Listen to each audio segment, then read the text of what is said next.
Hi mga katrops, another day, another vlog. Ngayong araw nga pala mga katrops, pupunta ako sa resort kasi meron kaming summer outing. Kaya tara. Nandito na nga pala tayo mga katrops sa resort at ayan yung mga kasama natin sa outing. Mga sitting pretty pa. 12 seconds later. At ayan mga katrops, nagre-ready na kami ng mga dadalhin namin gamit sa outing. At ayan mga katrops, nagkakarga na natin mga kasama. Mukhang magkakasayawan tayo nito. Kasi pati radyo, nakakarga. Habang natin namin mga katrops yung driver ng truck, ayan napagtripan pa rin Joji. Dahil pa daw namin mamaysan. Lalagyan niya tuloy na palapa. Kami po ay mamamaysan sa rantsuhan. 2,000 years later. Paalis na nga kami dito sa resort mga katrops. Ayan ang mga kasama natin. Oh, nagdala pa ng tulyasi. Para ang daming lulutuin. Eto na nga mga katrops. Papunta na kami ng dagat sa Barangay Ransohan, Lucena City. Ano? Tara?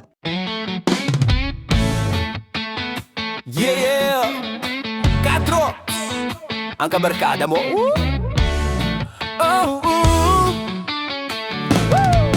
yeah! Everyday good vibes ang dala. Ride lang sa trip, walang problema. Tawa lang kahit may drama. Cause we're one big fam, tropa sa eksena.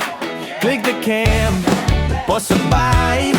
Tropa goals, walang sablay. Real talk, walang plastikan.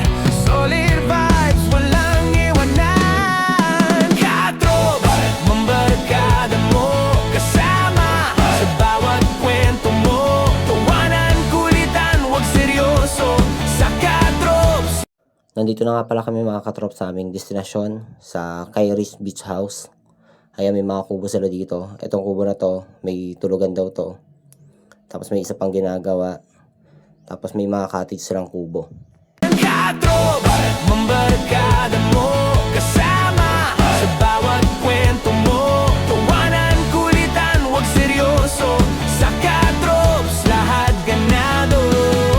Katrops, ang kabarkada mo. Tropa mong totoo. Kahit saan, laging nandyan. Sasaya, di ka nag-iisa. Katrops. Follow Facebook page of Kyrie's Beach House and message for your inquiry.